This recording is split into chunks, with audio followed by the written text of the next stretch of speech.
Okay.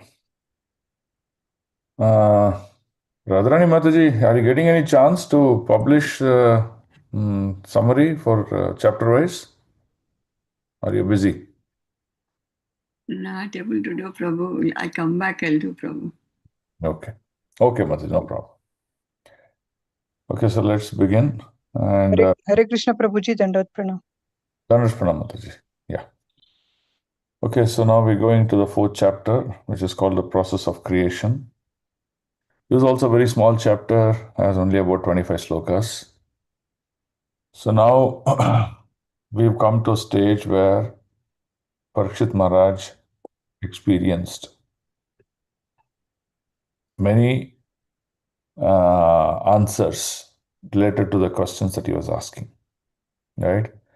So he had questions about impersonal liberation, then he had questions about, or he got answered about Ashtanga Yoga process, then the deep prayers as how one can perform, then got clarity about the Virata Rupa and what its limitation. Then he got clarity about demigod worship. What's the actual position of demigod worship? So now, with all these things, just one second.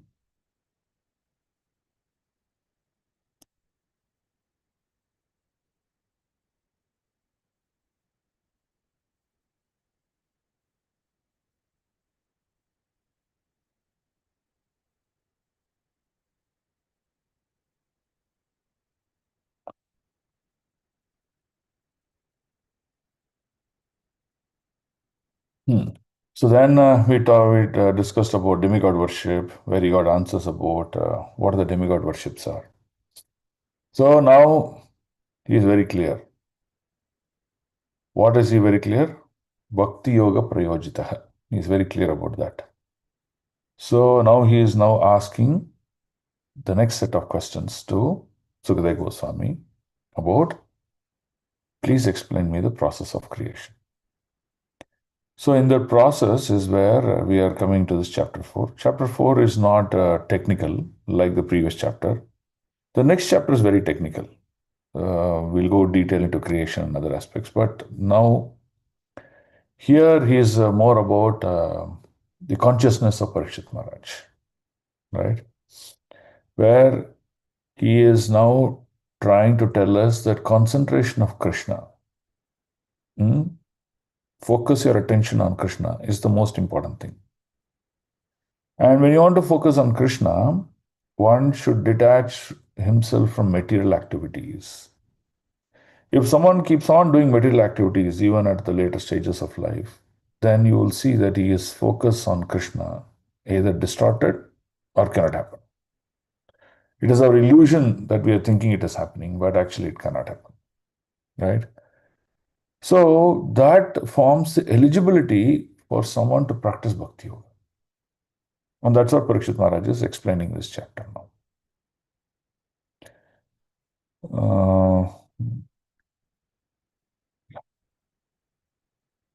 So that's what you will see in this chapter.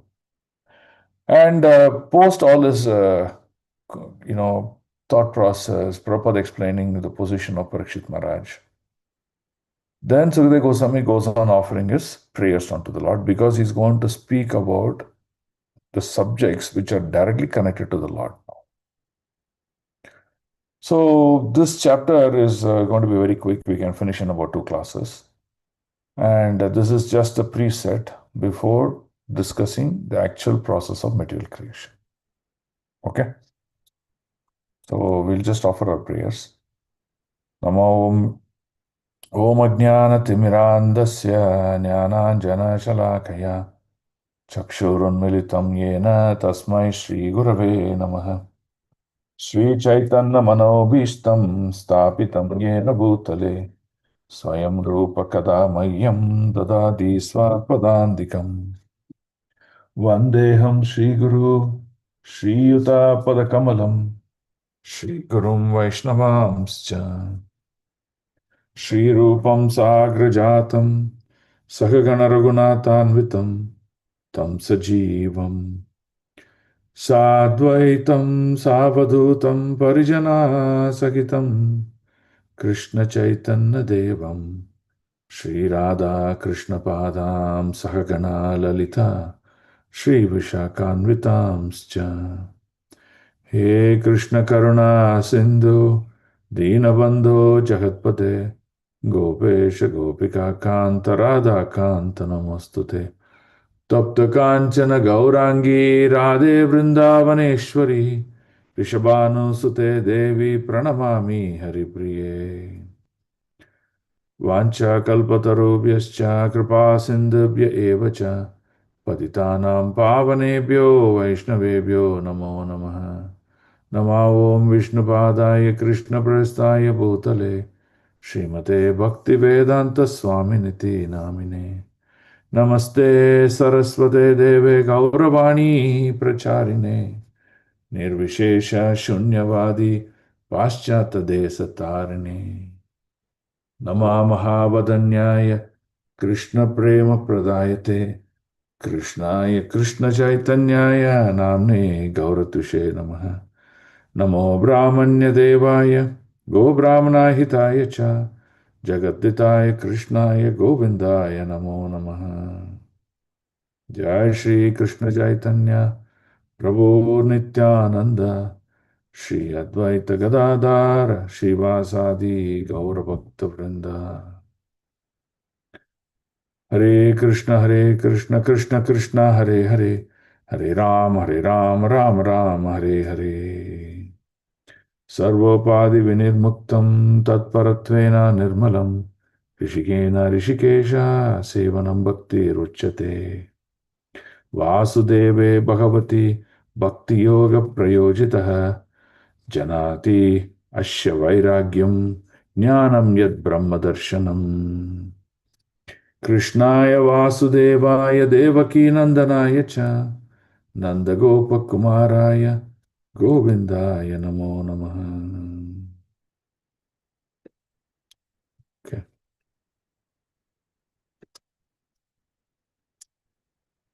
We will begin reading.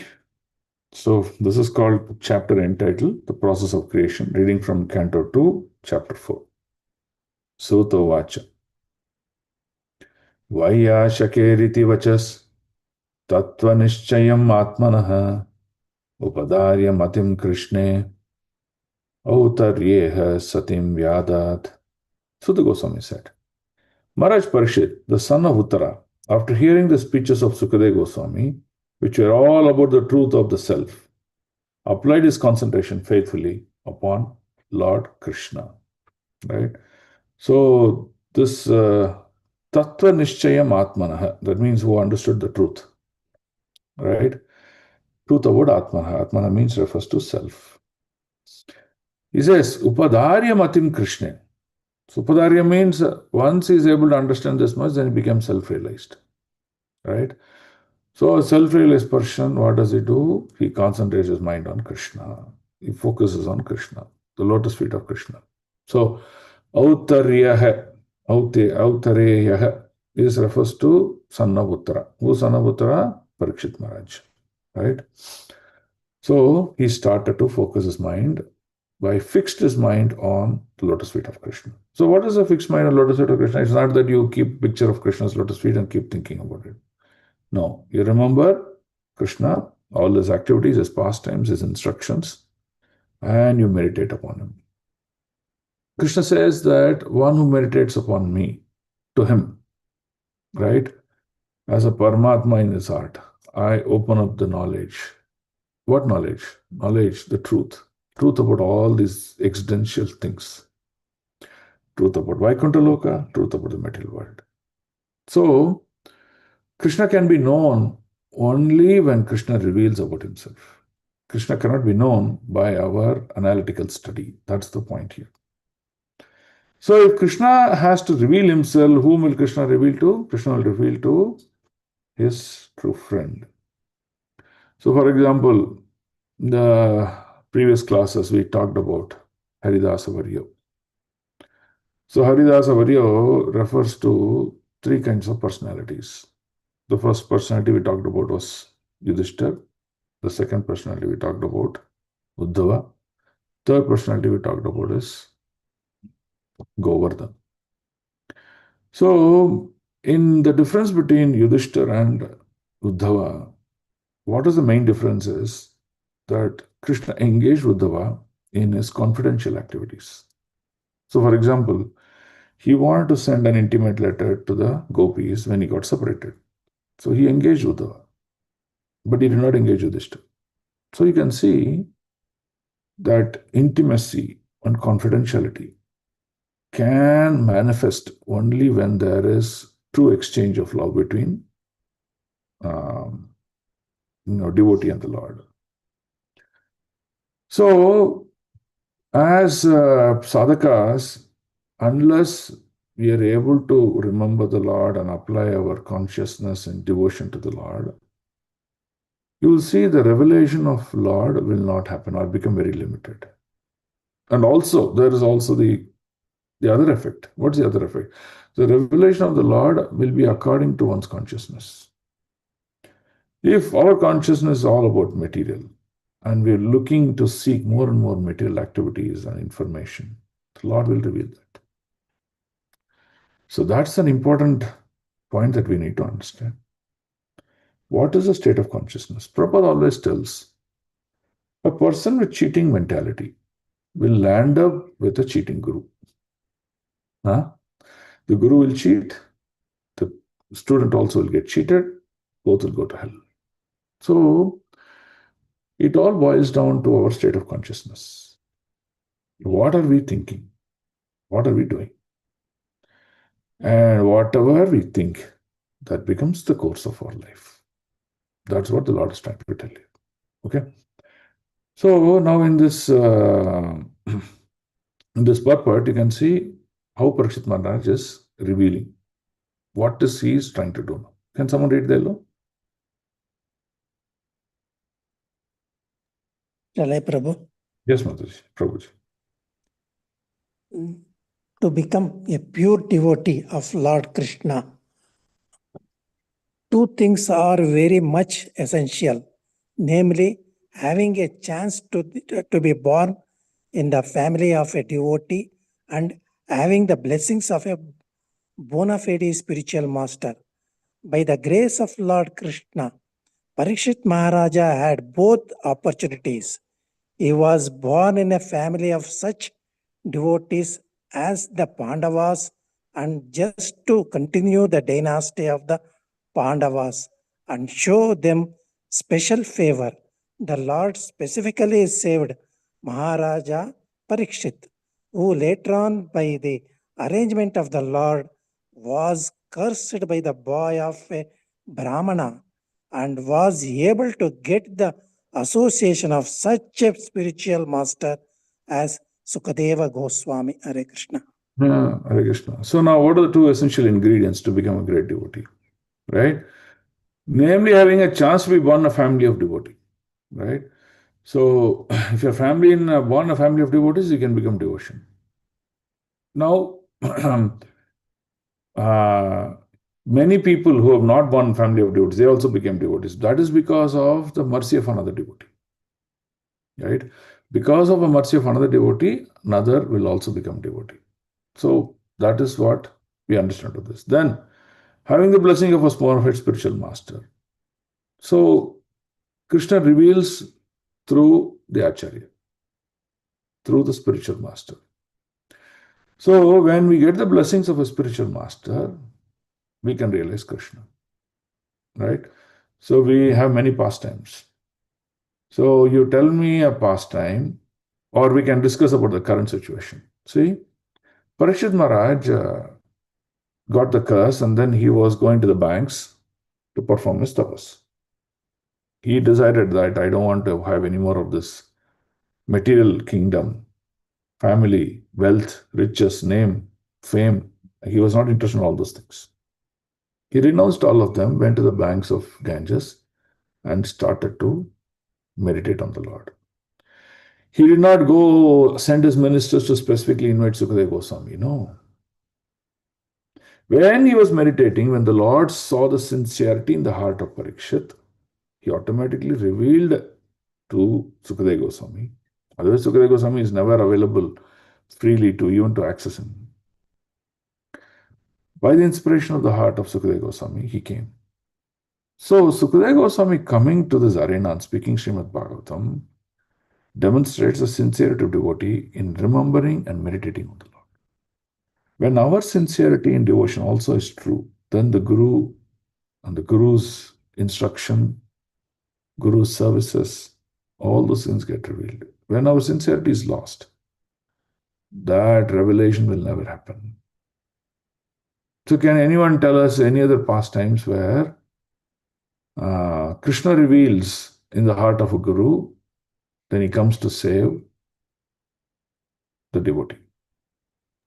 Dhruva Maharaj Prabhu, Narada. Maharaj, correct. Dhruva never asked for Naradaji or never even searched in Naradaji. He was a small, he didn't even know Naradaji existed.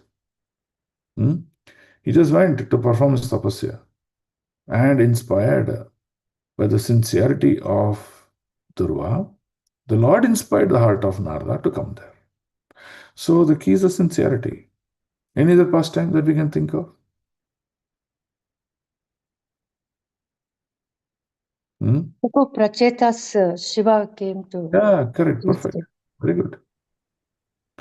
Inspired by the sincerity of the Prachetas, the Lord sends Shiva to speak the aspects of Bhagavad Gita. So that's what it is. So our practice of devotion should demonstrate sincerity, and that's what Maharaj Parikshit is showing up here. Okay. So sincerity refers to not being doing meticulously or things in a mechanical manner. It all refers to what is there in your heart. What is it that in your heart? With the purity of the heart, with the purity of practice of devotion, one can achieve the mercy of the Lord. When the purity of the heart and the purity of practice of devotion is not existing, you can never get the mercy of the Lord. Right? So it is very important. Okay. Let's go to sloka number 4.2. Atmajaya sutagara pashu dravina bandhusu raje chavikale nityam viruddha mamatam jaho. Maharaj Parishit, a result of his wholehearted attraction for Lord Krishna. Look at the keyword Prabhupada uses. Wholehearted attraction for Lord Krishna. When you say wholehearted, there's nothing else, there's no other space left in the heart to think of something else. Okay? So when Hanuman's heart was open, it was just filled with the beauty and the form of Rama, Mother Sita and Lord Ram. Nothing else was there. So similarly, wholehearted means what is there in our heart? It is not that, oh, I have Krishna conscious about 30%, but the balance 70% is all other things. That's not wholehearted. Wholehearted attract for Lord Krishna was able to give up all deep-rooted affection for his personal body. Deep-rooted. Deep-rooted means what? Things that have been accumulated over a period of time, practice and attraction for those. Always getting attracted to other things outside of Krishna. It's so deep-rooted that how much our Bhagavad Gita we hear, how much our chanting we do, still we get attracted to that point. That's called deep-rooted. His wife, his children, his palace, his animals like horses and elephants, his treasury house, his friends, relatives, and his undisputed kingdom. All these things were deep-rooted. Because they were deep-rooted, he was a very, king with, lot of care and lot of devotion in running the kingdom. No compromise. In fact, if you read the way the kingdom of Maharaj Parikshit was perfect. Actually, it was like Ram Raja. It was so perfect. He was always meditate upon the welfare of the kingdom. It was so deep-rooted. But when it came to a point, he said, no, I want to get rid of all these things and I want to only focus on Lotus Feet of Krishna because I know what is it. I know that is the truth and that's the goal of my life. Okay, so we'll see the purport. Very nice purport. So someone read the purport? Hare Krishna Prabhuji. To become liberated means to become free from Dehatma Buddhi the illusory attachment of personal bodily coverings and everything connected with the body, namely wife, children, and all other entanglements. One selects wife for bodily comforts, and the results is children. For wife and children, one requires dwelling place, and as such, a residential house is also necessary. Animals like horses, elephants, cows, and dogs are all household animals, and a householder has to keep them as household paraphernalia. Hare Perfect. Krishna Prabhu. So the point that Prabhupada is trying to explain is Dehatma Buddhi. Dehat Buddhi means Atma. That means illusory attachment to the soul. Okay. So what does it do? It keeps on making you to find the need to expand your material comforts and material activities. It doesn't put a full stop, right? Which is very true. Brahmachari wants to get married. In the last Bhagavatam class, a Brahmachari asked me, Prabhu, please tell me, he actually is an highway boy, please tell me, should I get married or should I remain as a Brahmachari? So I told the other side of grass is always greener. A Brahmachari wants to go into Grihastha life. A Grihastha is fed up of Grihastha life and say, why don't I become a Brahmachari? Right? The grass is greener on both sides. I gave him an example that you take the story of Gajendra Moksha. See, in Gajendra Moksha, what we realize is Gajendra is called the king of elephants. Very powerful and very strong. But only when he's on water. So only when he's on land. When Gajendra is on land, he's very powerful, very strong. No one can defeat him. But when Gajendra is in water, he's getting defeated. So similarly for the crocodile. When the crocodile is in water, it cannot be defeated. Even Gajendra couldn't defeat the crocodile. But the same crocodile on land, Gajendra would have defeated it. So the point we have to understand is whatever is our constitutional position that is awarded by the Lord based on our past reactions and past activities and desires, we may be sitting in a particular ashrama, either brahmacharya ashrama or a grihastha ashrama. What matters is what you want to do in that ashrama. Being a brahmachari, even though he may say, I'm renounced order, but he may do many other things which does not entitled called as practice of devotion. Or similarly, being a grihastha, instead of practicing devotion, he could practice many other things. So it is not the ashrama that you are in. It is what is the dehatma buddhi, what is the illusory attachment that one possesses. And that is the matter of fact. Right? So here Parikshit Maharaj is saying, yes, I'm illusorily attached to all these things in the kingdom.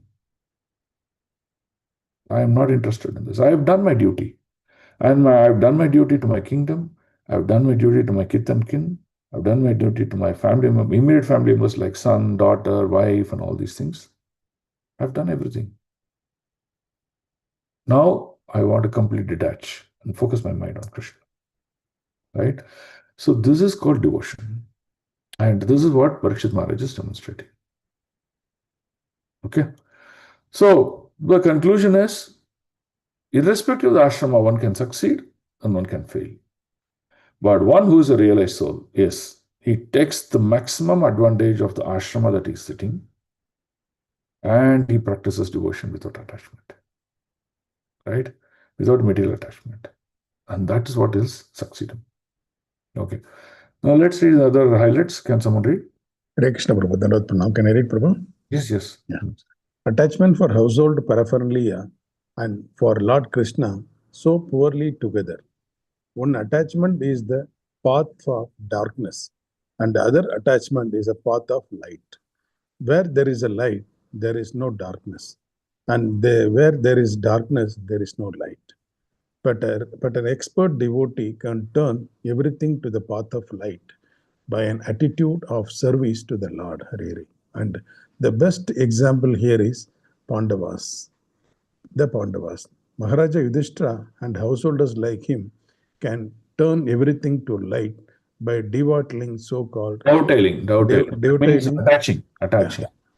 by dovetailing so-called material assets in the service of the Lord. Hare Hare. Nirbandhe Krishna Sambandhe. The- That means whatever we do, whatever activities we can think of, we can dovetail it to Krishna. If it is connected to Krishna, I will do. If it's not connected to Krishna, I will not. Before performing an act, will this act please my Lord? Will it enhance my devotion? Is the thought process. Will this act of mine will disturb my Lord and go against practice of devotion? So these are two possibilities, right? So if a person is knowledgeable and well realized, he can easily distinguish them and act accordingly. So devotees are not at all impulsive in their life. An impulsive devotee is yet to realize. He still has a long way to go. A devotee who's calm, who's patient, and who does not react to any situation, bad or good, is considered to be a dhira. So for him, honor or dishonor is same. He doesn't care. He only looks at the outcome of it. Right? And this is what is important. So that is called Nirbandhe Krishna Sambandhe. So whatever, it is not the Nirbandhe Krishna Sambandhe means leave everything and go to the forest. No. Whatever activities we are doing, transform that to Krishna consciousness. Can we focus on that? That is the main duty of a devotee. Okay. Let's go to sloka number 4.3-4. Papracha chemam evartam yanman prichata sattamaha krishnanabhava shravane shraddadano mahamanaha samstam vijnaya sanyasya karmatraivaira vargikam chayat vasudeve bhagavati atma bhavam dridam gataha. Very, very beautiful sloka. Krishnanabhava shravane shraddadano mahamanaha. Samstam vijnaya sanyasya karmatrai vargikam chayat. So we'll talk about three vargikam. What is that? Okay. Translation. Oh, great sages. The great soul Maharaj Parishad constantly wrapped in thought of Krishna conscious or Lord Krishna, knowing well of his imminent death, renounced all sorts of fruits, activities, namely acts of religion, economic development, and sense gratification, and thus fixed himself firmly in his natural love for Krishna, and asked all these questions exactly as you're asking me. So he is very clear. He is into primarily two things. Constantly wrapped. Wrapped means very quick and swift. In thought of Lord Krishna. Even though death was very clearly announced to him, he did not worry about, okay, how Takshaka will come and kill me, whether it will be painful, whether it will be burning to me belly, what will happen to me, can I defend? Nothing. He never defended the plan of the Lord. The Lord has a plan, and human beings, what do? We put another plan. So that we can achieve what we want. But that's not life. Life is to accept the plan of the Lord. Then you ask a question, Prabhu, how do we know what's the plan of the Lord? Whatever sequence of events that happen naturally in your life, accept it as plan of the Lord. It may look material, it may look spiritual, but doesn't matter. But your further actions and thoughts should be only on the spiritual platform. That means what happens? Even though your destiny is more materialistic in activities, you transform that into spiritual in activities and you keep on moving. So there is no material at all in a devotee's life.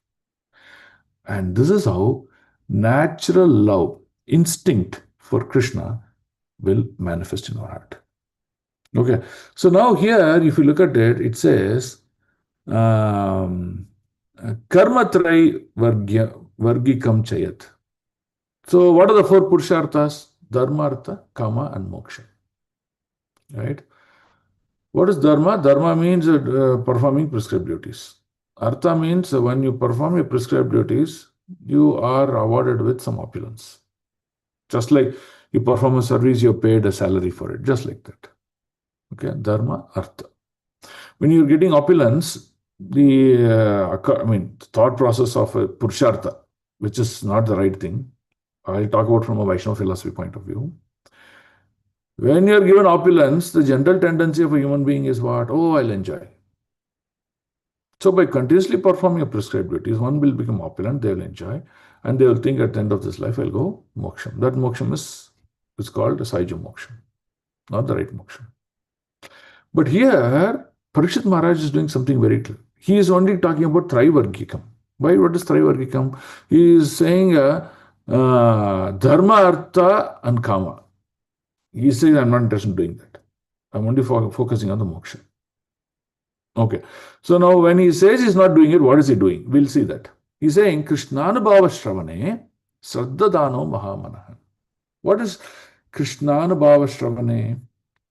Yes, he is Krishnanubhava Anubhava. Krishna Anubhava. Anubhava means what? Experience. He wants to experience the Lord in his heart by how? By Shravana, by hearing. Unless we keep hearing about Krishna's pastimes, about Krishna's activities, about Krishna's instruction, we cannot get Anubhava of the Lord. That is important. Right? Now, how do we do this? Oh, Prabhu, I've already heard the story of the Brahmanis getting liberated. How many times do you hear that, Prabhu? No. You hear that again and again with a lot of love and faith. Right? That is when you become a great soul. Because the illusionary, the Dehatma Buddhi, the illusionary aspect of it, they get slowly dissolved, and then you will see the truth about Krishna and his pastimes in reality. Otherwise, you cannot. That should be your state of consciousness. Right? So, his dharma was what? Prescribed duties. What is the prescribed duty of a devotee? What is his position of a devotee? He is Dasanudasa. Right? So if I'm a Dasanudasa of Krishna, then my prescribed duty is to serve the Lord. So that is the consciousness change he made. That means even though there are 4 Purusharthas, which is all in the material plane, but he converted that into complete devotion. His dharma, he realized that I'm a servant of Lord. My duty is to serve the Lord. Okay. Then because he served the Lord, there was a lot of opulence. What opulence he got? What Parikshit Maharaj opulence? Look at his opulence. At the time of his birth, the Lord came to protect him personally. Isn't that opulence? That is the greatest opulence, yeah? Can you think of that? Lord personally coming to protect Parikshit Maharaj. Right? So like that, whatever opulence he got, he used, instead of enjoying Kama, he used in service of Krishna. And the end result is the moksha that he benefited was what? Krishna, inspired by his sincerity, he goes to inspire Sukadeva Goswami to come and speak Srimad Bhagavatam to Parikshit Maharaj. Look at this. It says, Vasudeva Bhagavati Atma Bhavam Dridam Gataha. So, Dridam means very firmly fixed. Always I am very clear about my Krishna conscious activities. Whatever I do, I love Krishna in the back of my mind. He'll be running as my background in my heart. Gataha means destination. What is that I want to reach? My goal. So, when we are firmly fixed, our goal will be the lotus feet of Vasudeva. Right? So, this is the clear aspect. In our day-to-day activities, we are constantly pounded with material miseries. But we should know how to Krishnaize that material activities. That's what is important. If we go deeper into it. One day, some few years back, I took my horoscope to check how's my time and things like that. So this astrologer told me, Prabhuji, it is better you do job only, business and all, you won't succeed, you're not destined for doing any business. Then I was thinking, why Krishna did not give me properly in my life. Say, I can't do proper business also. That's what my horoscope is saying. I was thinking like that. Later on, after reading Srimad Bhagavatam, I thought, oh, that's the mercy. If Krishna was awarded me with a great business life, then what had happened? My business activity would become so much that I would have forgotten Krishna.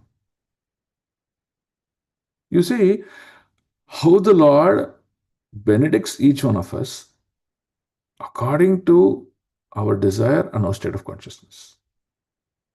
So, consider each and every benediction as something very favorable. And manage your life in such a way that you're able to remember Krishna all the time. Keep on hearing Krishna's pastime, that you'll get the mercy of the Lord. He will reveal himself through his pastimes. The more and more you hear the same pastime, you will know the deeper aspect of the Lord. So that's the most important aspect of the sloka. Very beautiful sloka. Actually, we can all try to remember this sloka also. Papracha chemam evartam yanmam prichatta sattamaha krishnanubhava shravane shraddadano mahamanaha samstam vijnaya sanyasya karmatray vargikam chayat vasudeve bhagavati atma bhavam dridam gataha. Very beautiful sloka. So we can remember this sloka and then try to educate people how Krishna Anubhava can happen through the process of hearing and remembering. Right? So we can relish Krishna consciousness very beautifully. Okay. So Prabhupada talked about many slokas. It's a long purport here, but I'm just picking a couple of them. Okay. So this is very beautiful. So I want to show you, I picked from this sloka also. Okay, let me share the screen.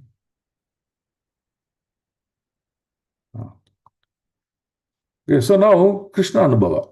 So I want to share some thoughts about Krishna Anubhava. So that's why you must have heard this song, right? Gai Gaura Madhuswari. Okay, in this here, in the second verse, you see this. Grihe raho vane me raho sada hari haritaho. Sukha me dukha me bolo nahi mukha se hari naam bolo re. Now look at this. See, whether you are a householder or sannyasi, constantly chant Hari. Do not forget this chanting. Whether you are in happy condition or blissful condition, just fill your lips with Hari now. Right? Very beautifully written. No? So the author, this author is Madhupriya Devidasi. She is the one who's written this. But I don't know who composed this song. I don't know whether she composed the song or what, I don't know. But this author is very, very beautiful in the way she's constructed this. At all times, think of Hari. It is not that, oh, Prabhuji, I'm still in Brahmacharya Ashrama, I have time to do all these things. No. Prabhuji, I'm in Sannyasa Ashrama. No. All times, keep chanting Hari. At all times, whatever activities you perform, see Hari's hands in that activity. When he sees Hari's hands in that activity, you'll see there's no more distress in our life. We get distressed because we planned something and it did not happen. Or there is a loss for us. We get distressed. But when we see the hands of Hari in it, then we'll say, oh, the Lord is trying to teach me something or trying to do something in my life that is going to change my life. If you see that, then you'll know Lord is the real benedictor, benefactor for each one of us. Then why worry? Just go on chanting the names of Hari. So this is one sloka which is very beautiful. I want to show you another sloka also. Are you able to see my screens? Yes, Prabhu. Yes, Prabhu. Yes, Prabhuji. See this sloka. Savai mana Krishna padara vindayo vachamshi vaikunta gunanuvarnane. Look at this sloka. Look at the meaning of this sloka. See, this is Maharaj Ambrish. How did he lead his life? See, the Maharaj Ambrish, he was a king and then he's caring for many kingsmen. What does he do? Maharaj Ambrish always engaged his mind in meditating upon the lotus feet of Lord Krishna. That means there was a need in the kingdom to perform a decision, to take a decision, right or wrong. Judgment. He has to give a judgment. Because he was constantly meditating on Krishna, the judgment pronounced by Maharaj Ambrish was not by his material mind's concoction. It was by the Paramatma sitting in the heart, so that became perfect in his judgment. That's how the life of Maharaj Ambrish was. What does he do? Always engage in mind in meditating on the lotus feet of Krishna. That's what he did. Okay. Then, his word in describing the glories of the Lord. So, whenever a topic came, let's say the topic is about prasadam, let's say a topic is about some activity, let's say a topic about military, whatever it may be, he equated that to the pastimes of the Lord. How the Lord would have done, or the Lord, what does he teach to Arjuna in fighting this warfare? What did he do? That's what his glories were. Every activity he connected to Lord's activities, Lord's glories, and then he spoke about it. Right? Then, karmendriyas, jnanendriyas. His hands in cleansing the Lord's temple. He used his karmendriyas in performing the action on the deities. Some service the temple, cleaning the temple, making beautiful arrangement of the deities. That's what he did. Then the Jnanendriyas, his ears in hearing about the words spoken about Krishna and about Krishna. So this is how he led his life. Right? So very beautiful sloka. So from this we can understand that the journey or the path that Maharaj Parikshit is taking and what great personalities also did. Right? Then I want to quote this from Mukundamala Stotra also. Very beautiful sloka. Mukundamala Stotra number 42. Let's recite this sloka. Very nice. Chittam naiva nivartate shanamapi Sri Krishna padambujam nindantu priya bandhava gurujana grihantu muchantu va durvadam parigoshantu manuja vamshe kalonkastuva tadar prema Dharanuraga Madhuna Mattaya Manam Tume. Translation. Kulakshekhar Alvar is reciting this sloka and look at the meaning. My mind cannot turn from Krishna's lotus feet, even for a moment. So let my dear ones and other relatives criticize me, I don't care. My superiors accept or reject me as they like, don't care. The common people spread evil gossip about me. They said, oh, look, some ghost has got into body, that's why he's behaving very mad. He's not behaving normal. Then he says, my family reputation be sullied. For a madman like me, it's a honor enough to feel this flood of love of Godhead, which brings such sweet emotions of attraction of my Lord. So, his state of consciousness is such that he's already in the state of Vaikuntha. He's not in this material world like us. And in Vaikuntha, what people do? They think so much about the Lord. They perform so many activities about the Lord. And he says that's what it is. And while he performing these two, he is not worried about all other things that is going to happen in my life. Right? So that's exactly here also in the same sloka. This sloka is also like that. Now look at this sloka here. Let me share. I'll share this. Okay, able to see the screen? Prabhu, yes, Prabhu. Okay, good. So look at this sloka. Okay, this is prayers by Madhavendra Puri. These are two prayers of Madhavendra Puri. Let's see what he says. He says, Sandhyavadanam Badra Astu Bhavato Bo Snana Tubhyam Namo Bodeva Pitarascha Tarpanam Vidau Naham Shamashamayatam Yatra Kwapi Nishadya Yadavo Kulotamasya Kamsadvishaha Smaran Right, it is smaram agam harami tat alam manyekim ananyami. Now look at what he says, what Madhavendra Puri is saying. See here. Over my evening prayer, all good unto you.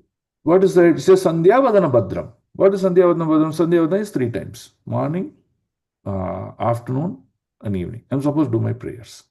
Right? Then it says Snana Tubhyam Namo. I have to take bath. I have to take bath in the morning, I have to take bath in the evening. Because I don't care. I am letting that go. For us, it's a rule. We can't let it go. But he says, I'm letting Sadhyavana, I will not do any more practice on Sadhyavana. I will not take bath also. Okay. Then he says, Bodeva pitarascha tarpanam without naham shama shamayata. So he says, O demigods and forefathers, please excuse me, I am no more going to offer oblations to demigods. In the third chapter of Bhagavad Gita, Krishna says that a human being has to offer oblations to demigod and establish a very beautiful relation between man and demigods, and thereby receive all the benediction from the demigods so that he can lead a very happy, comfortable, blissful life. But here he says, no more oblation to demigod. I will not go to demigod temple, I will not worship a demigod, nothing. Then he says, Pitrascha tarpanam vido. Pitrascha tarpanam vido means I will no more offer oblations to my forefathers. Tarpana. Shraddha ceremony, I won't perform. But what will I do? Right? So he says, now I decide to free myself from all reaction to sin simply by remembering anywhere and everywhere the great descendants of Yadu and the great enemy of Kamsa, Lord Krishna. He says, this is sufficient for me. Just by remembering Krishna Anubhava, just by experiencing Krishna in every aspect of his life. He says, Smaram Smaram Agam Harami Tadalam Manye Kim Ananyame Anyename. Right? He says, there's no more future endeavors for me. There's nothing that I want to do. I will not follow any of these rules and regulations also. That means what? The position of Smaranam, that means remembering the Lord, thinking of the Lord, is so high that it supersedes all other karma kanda rules and regulations and activities that one has to perform as in duties. Right? So, this is the difference of, or I would say, this is the power of remembering Krishna at all points in time. One end of thoughts of Krishna is beyond all his duties because everything Lord takes care. And these duties are not performed, they may cause certain karmic reaction, but that also are washed away. Why? Because of Smaram, Smaram, Agam Harami. Right? So, when we remember of Krishna, when we remember the pastimes of Krishna, okay, now how one can remember pastimes of Krishna? Or only by two methods. One, by constantly hearing about the Lord from a Vaishnava, not from a non-Vaishnava. If you hear from a non-Vaishnava, then you will see that devotion is not there in it. It is only management talks. So you should hear Krishna's katha from a practicing devotee. A devotee who practices devotion, from his mouth you have to hear, because the Lord reveals in the heart of the devotee because of his practice of devotion. It is not that he is philosophically a PhD, a theology. It is not that. Right? So that's what the meaning of remembering Krishna. So remembering Krishna can happen by hearing from a practicing Vaishnavite. Okay. Second, by reading books of great acharyas. Vishnu Chakravarti Thakura, by Goswamis, by Bhakti Siddhanta Thakur, by Bhaktivinoda Thakura, by Srila Prabhupada. By reading the books and literatures written by them, then what happens? We can remember Krishna. We can understand Krishna. So, this is how to understand. This is what Madhavendra Puri is concluding. Now, he further says, he says next sloka also, very, very beautiful. We'll read this sloka also. Mugdam mam nigadantu niti nipuna brantam muhur vaidikaha mandam bandava sanchaya jadadiyam muktadara sodaraha unmatam dhanino viveka chatura kamam mahadambikam muktam na shamate mana api mano govinda padaspriham. See the meaning, very beautiful it is. Now what he says, let the sharp moralist accuse me of being illusioned. Okay, so these are talking about people in general, mundane people. They are saying, oh, you're illusioned, you're behaving in a different manner. Because I don't care. Experts in Vedic activities may slander me of being misled. These are people who are practicing Jnana Yoga or theologists. They keep on going on the philosophy aspect. Friends and relatives call me frustrated. My brother may call me a fool. The wealthy Manmonist may point me out as mad fellow. And the learned philosopher may assert that I am too much proud about what I am doing. Still, my mind does not budge an inch from the determination to serve the lotus feet of Govinda. So, and he says, though I'm unable to do it, because that's what he says is humility. So, remembering the Lord and not caring for what the society thinks, what other things. You focus on your goals on the lotus feet of Radha and Krishna. He says, this is perfection. Okay, so that's the understanding of this sloka. So very, very beautiful. And when we are sincere in our practice of Bhagavad Gita and Srimad Bhagavatam, you can see these levels of consciousness, these thoughts, they manifest. It says, the whole matter is concluded in the Bhagavad Gita 2.1, Vavasayatmika Buddhihi, or the absolute perfection of path. Sri Baladev Vidyabhushan, a great Vaishnava scholar, defines that as Bhagavat Acharana, Rupaika Nishkama Karma Bir Vishuddha Chitta, accepting transcendental loving service to the Lord as a prime duty, free from fruitive reaction. Look at this keyword, I am again repeating it. Accepting transcendental loving service to the Lord as the prime duty. So this is your dharma. Nothing else is your dharma. And while you perform the duty, free from fruitive action. Oh Lord, I am performing this so that I can get. That should not be the thought. Lord, I'm doing this duty because I'm supposed to do. One, second, I'm doing it to win your heart. I'm doing it for your pleasure. That should be the consciousness. So, Maharaj Parikshit was perfectly right when he firmly accepted the lotus feet of Lord Krishna, renouncing all karma kanda conceptions of life. Karma kanda conceptions are rules. Oh, Prabhu, you're supposed to do Achaman, you're supposed to do this, you're supposed to do that. No.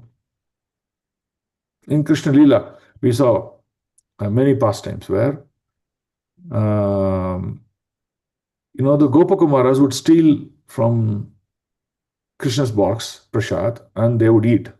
Oh, what Mother Yashoda prepares is so tasty, very beautiful. Krishna said, oh, that is something that is prepared by mother for me. How can you eat? He will fight with that Gopakumara, open his mouth, take the prasad from his mouth and put it and eat. So Brahmaji is getting confused. What sort of Lord is this? We are preferring all Achaman, this procedure, that procedure, Shuddhi, offering so many prayers, and then telling, oh Lord, please, I beg you, please have this prasad I'm offering to you. And this Lord is eating from the mouth of another person. What sort of Lord he is? So look at love, which is beyond all rules. That's the point here. Sounds interesting? What are you all thinking? Yes, Prabhu. Prabhu, yes, Prabhu. Yeah, Yes, Prabhu. completely immersed. Okay, good. Okay, let's go to the next sloka. 4.5. Okay. Rajovacha Samichinam Vacho Brahman Sarva Nyasya Tavanagaha Tamo Vishrate Mayam Hare Katayatakatam. Maharaj Parishit said, O learned Brahmana, you know everything because you are without material contamination. He is addressing Sukadeva Goswami. Therefore, whatever you have spoken to me appears perfectly right. Right? A devotee of the Lord will speak the intention and the content. Right? So the content is the truth, what is actually supposed to be told.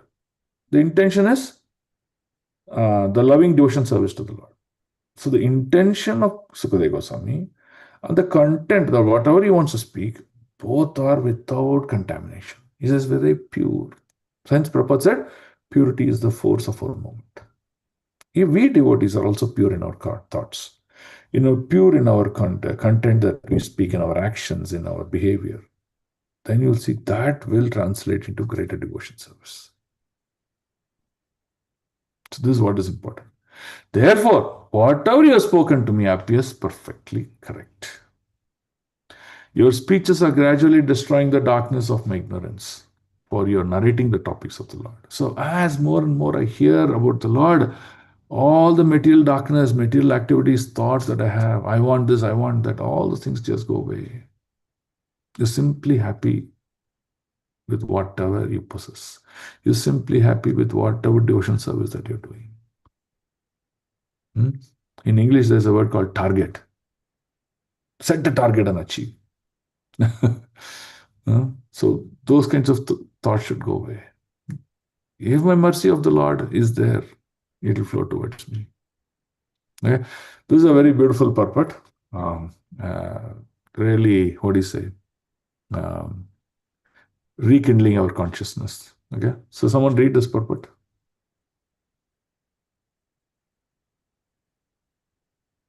Rivol? Hare Krishna, shall I read, Prabhu? Read, Prabhu.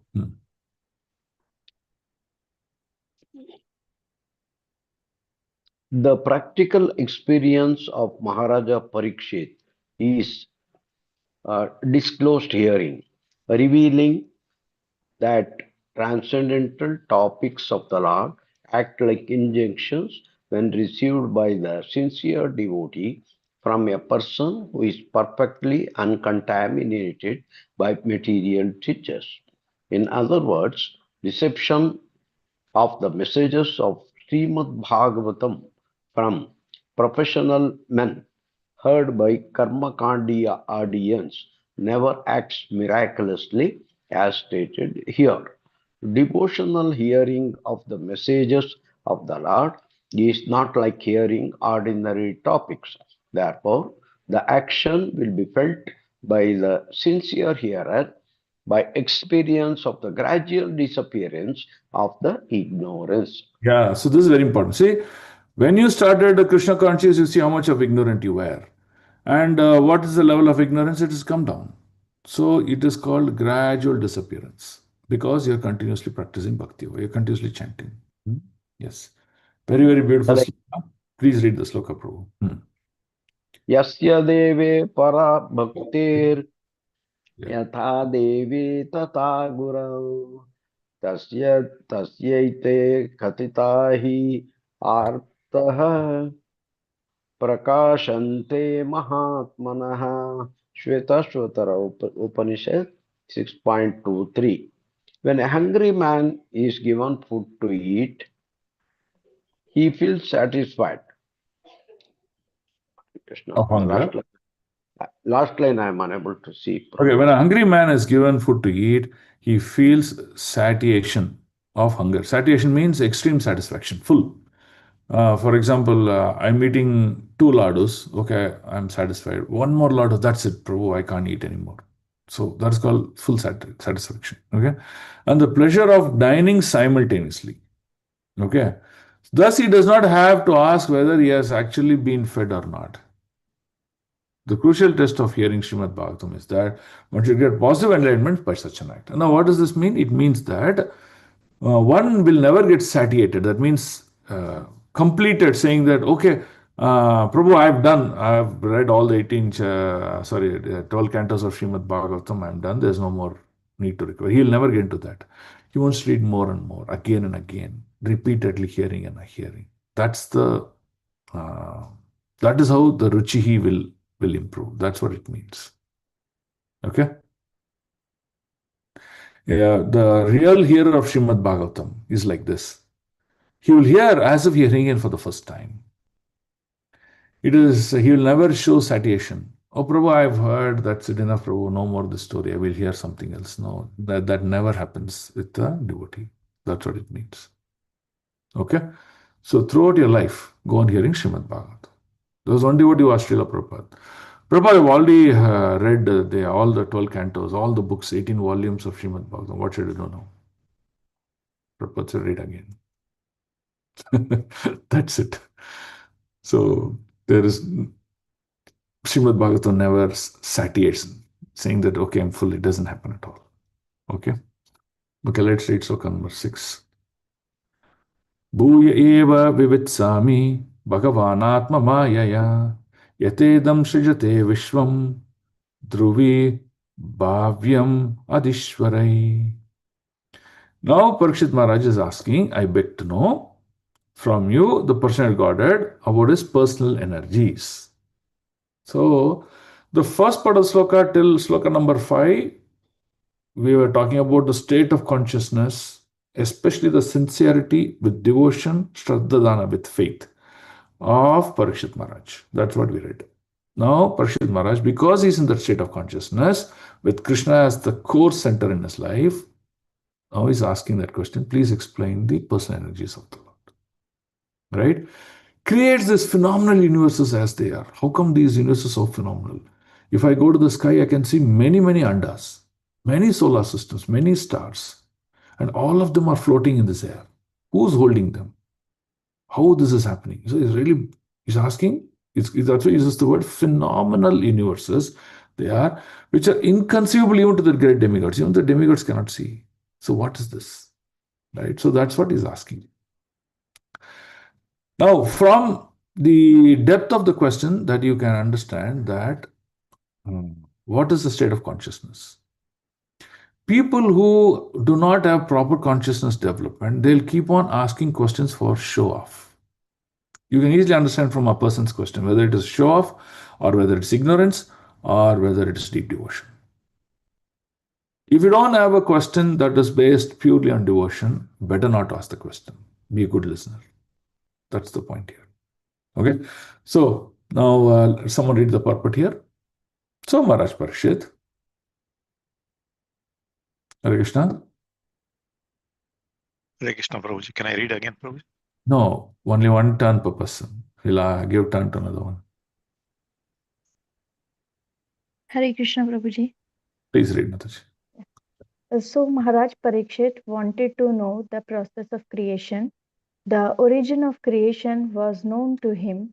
Otherwise, he would not have inquired how the personality of Godhead, by his different energies, create this phenomenal world.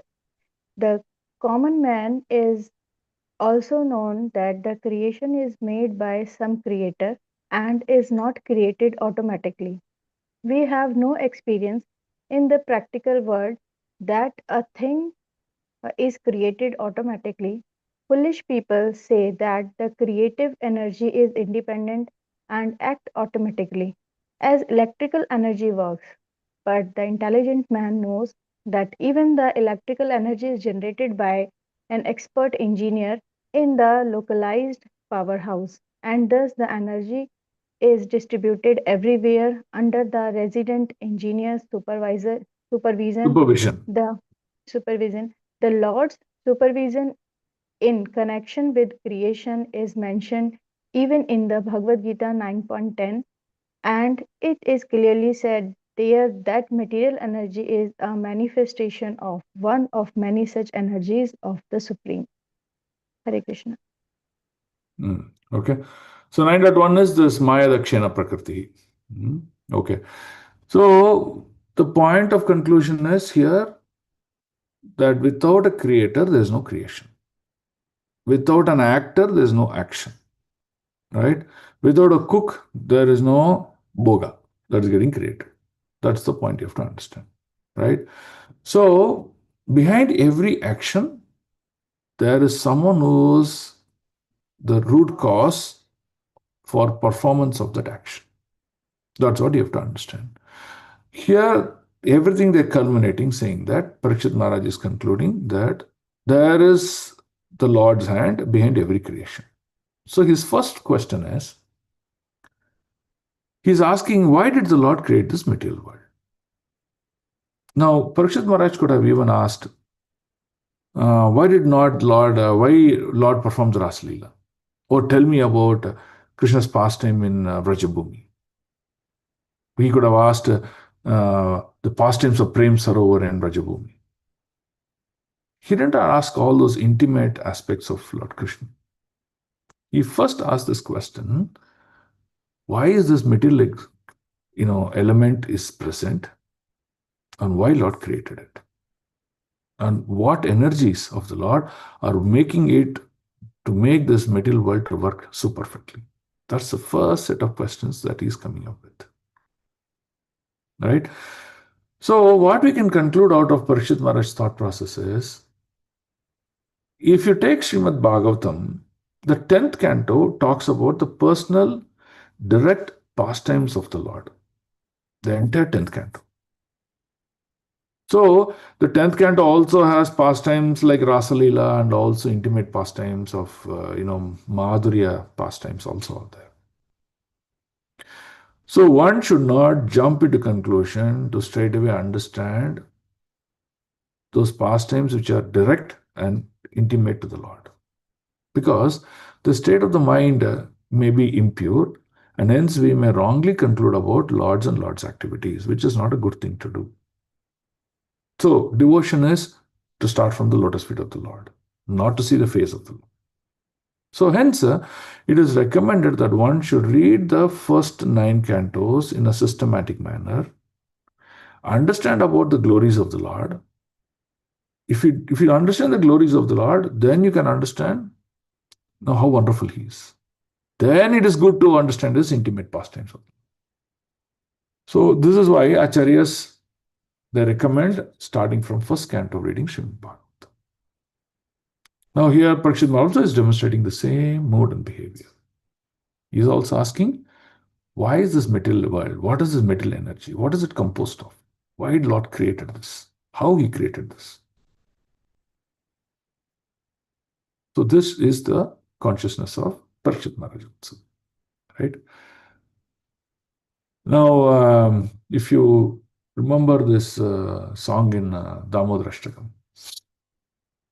how's Damodarashtakam starting? It starts with Namamishwaram Satchidananda Rupam, right? So you see, Mother Yashoda is now controlling that Lord who said, Aham Sarvasya Prabhavo. Lord Krishna said, Aham Sarvasya Prabhavo. That means with a fraction of my energy, I created this entire material universe. And that Lord, Mother Yashoda is controlling. Now, what does this mean? It means that it does not mean, oh, even though Lord is so powerful, Mother Yashoda is more powerful than the Lord, better worship Mother Yashoda, don't worship the Lord. It doesn't mean that. That's why the Acharya, he starts with Namam Ishwaram. He's still the Ishwara. And Namam Ishwara means you pay your respects and obeisances to Ishwara by his causeless mercy and his Madhurya Leela pastimes or Vatsalya Leela pastimes. He is performing this amorous exchange of love with his mother. Right? So you understand the greatness of the Lord from this pastime rather than thinking somewhere else. Right? So once when Bhishma Dev fired an arrow at Arjuna, it got missed and pierced the body of Krishna. The blood came out. Immediately all these materialists, what they said, oh, see, blood came out of Krishna. He's also material man. He's also just like us. Just like how we have hands, legs, mucus, blood in our body, he also has like that. But that's not what you conclude. You should understand the position of Krishna. You should understand the energy of the Lord. You understand Parasha Shakti Vividaiva Shriyate. How is the variegatedness of the Lord? How the Achinta Beda Abheda Tattva of the Lord exists. Then you will appreciate, oh, is Mother Yashoda really controlling the Lord? Or Lord is allowing Mother Yashoda to control him so that the nectarian pastime of Vatsalya Bhava comes out. So that's why reading 1 to 9 of Srimad Bhagavatam to understand the precursor of the Lord is more important first, then coming to the 10th canto of Srimad Bhagavatam. That's the point here. Okay? Okay, so there's another one also that I want to explain here. Okay, can someone read this yellow? Hare Krishna, today the crowd is not dynamic. They're all dull. What happened? Too tired after... Read, Prabhu. Read, Mataji. Maharaja Parikshit did not ask his spiritual master, Shukadeva Goswami, to narrate Lord Krishna's pastimes in Vrindavana. He wanted to hear first about the creation of the Lord. Sukadeva Goswami did not say that the king should hear about the direct transcendental pastimes of the Lord. The time was very short, and naturally Sukadeva Goswami could have gone directly to the 10th canto to make a shortcut of the whole thing, as generally done by the professional reciters. But neither the king nor the great speaker of Srimad Bhagavatam jumped up like the organizers of Bhagavatam. Both of them proceeded systematically so that both future readers and hearers might take lessons from the example of the procedure of reciting Srimad Bhagavatam. Those who are under the control of the external energy of the Lord, or in other words, those who are in the material world, must first of all know how the external energy of the Lord is working under the direction of the Supreme Personality, and afterwards one may try to enter into the activities of his internal energy. Hare Krishna. Very important. So this must be the state of consciousness that we as practicing devotees should possess. This is how we should know. Right? And hence it is recommended always learn and work through a senior practicing devotee or your guru or your mentor or whoever you want to call it as. Then what happens? We align. We make mistakes. We make mistakes all the time. Right? Because of unawareness of many of these situations. So what do? We consult. So when you consult, the right direction and thought process come. So you look at, see how Prabhupada is acting as a great guide for all of us. In every aspect of our life, he's telling how to do this, how not to do it. Right? So this clarifies that. Okay?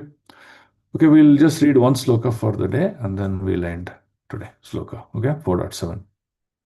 Yata gopayati vibhu yata samyachate punah yam yam shakti upashritya purushakti parapuman atmanam kridayan kridan karoti vikaroti cha. Kindly describe how the Supreme Lord, who's all powerful, engages different energies and different expansion, maintaining and again winding up the phenomenal world in a sporting spirit of a player. So he's saying, oh, he's like a player now. Starting a match and ending that match. It is not that the match goes on forever.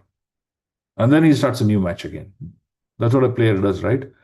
Be it cricket, be it tennis, be it football, whatever it may be. He starts a match, he plays that match for some time, he ends that match, call it his conclusion. In that match, he gives opportunity for various players, audience, umpires, sponsors, everyone to take a role in it. And by taking a role in it, they can either perfect their life, they move forward, they can realize the truth. So similarly, the Lord is also like a sport. He's creating, he's maintaining this place, and he's destroying it. While in this process of creation, maintenance, and destruction, he is giving opportunity to every living entity. If there are 1,000 billion living entities, all 1,000 billion living entities are getting a chance to perform an action. Through that action, they can realize one great truth. What? Vasudeva Sarvamiti. Everything in this creation is Vasudeva. So my primary duty is to be a servant of that Vasudeva and perfect my life. And that's the opportunity Lord creates to every living entity by performing this action of maintain, creation, and then destruction. So he says, how's the Lord doing it? How is the Lord's energy working in making this happen? That's what Parikshit Maharaj is asking this wonderful question. Right? So the purport is all about that only. Now, sloka number 4.8 also is talking about the same thing. It is talking about how the Lord is the creator of this material world just by his fraction of his energy. So by understanding the fraction of the energy of the Lord, one can remember Lord Narayana and make his life perfect. Right? So he concludes, but there is a very beautiful, this modern scientist, this alone we will just read, very interesting. This alone, this one and here. Okay. So this one we'll read, very conclusion. Okay. I'll read this. Modern scientists have insufficient knowledge of all this. Some of them assert that there are 100 million planets scattered all over the space. That means you go to the outer space, you can see many stars. They say 100 million, probably some number. In a news release from Moscow dated 22/21/60, the following piece of knowledge was relayed. What does he say? These are space research scientists that they're talking about. He's saying Russia's well-known professor of astronomy, Boris Vorontsov Veliaminov, said that there must be an infinite number of planets in the universe inhabited by beings endowed with reason. It could be that life similar to that of Earth flourishes in such planet also. Doctors of chemistry, Mr. Nikolaus Zirov, covering the problem atmosphere on other planets, pointed out that the organism of a Martian, for instance, could well adapt itself to normal existence with low body temperature. When he's going into detail. So the point is like this. The point is they are saying they don't know what the stars are, how they're getting created, how much are there, to what extent they are there. They're concluding it's infinite. And not only that, they are saying that there could be similar patterns of sun, earth, moon, mercury, whatever it may be. All those things also, they exist in different forms and types in those planets also. And living entities are also existing in those planets. This is what Srimad Bhagavatam also says. This is what Krishna also declares. Right? He says, I created these andas, many material universes. Brahmaji in each of these material universes. And I'm giving all these living entities a great chance to perfect their life. Come back home, back to God. Right? So, like that, he explains now. Okay. So, from next class onwards, we'll begin from sloka number 9 and 10. Then we'll try to complete as much as possible. Okay. Grandhara Srimad Bhagavatam ki jai, Srila Prabhupada ki jai. Okay. Any questions? Any thoughts we can discuss?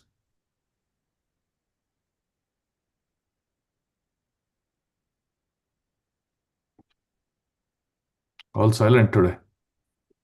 Was the topic difficult or it is just that you're silent? No, Prabhu, we have understood everything. Interesting, Prabhu. Topic was not difficult, Prabhu.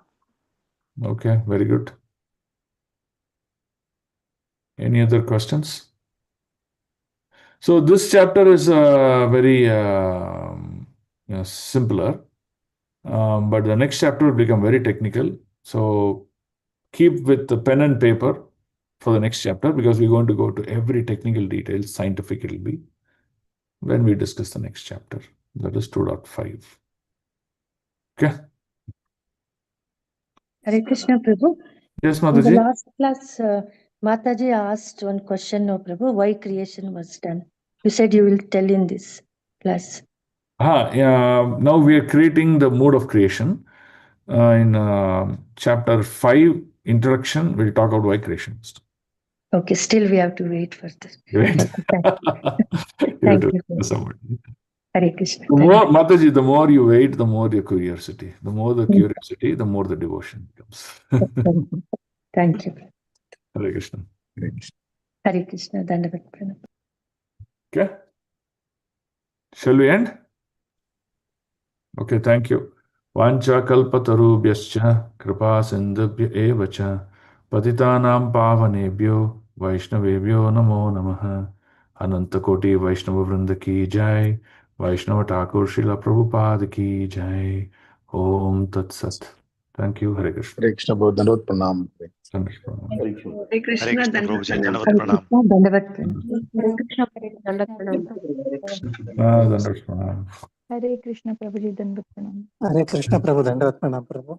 Hare Krishna. Dandavat Pranam. Hare Krishna, Dandavat Pranam. Pranam. Hare Krishna. Dandavat Pranam. Hare Krishna, Prabhu, Dandavat Pranam. Hare Krishna. Dandavat Pranam. Okay. I'll end the class here.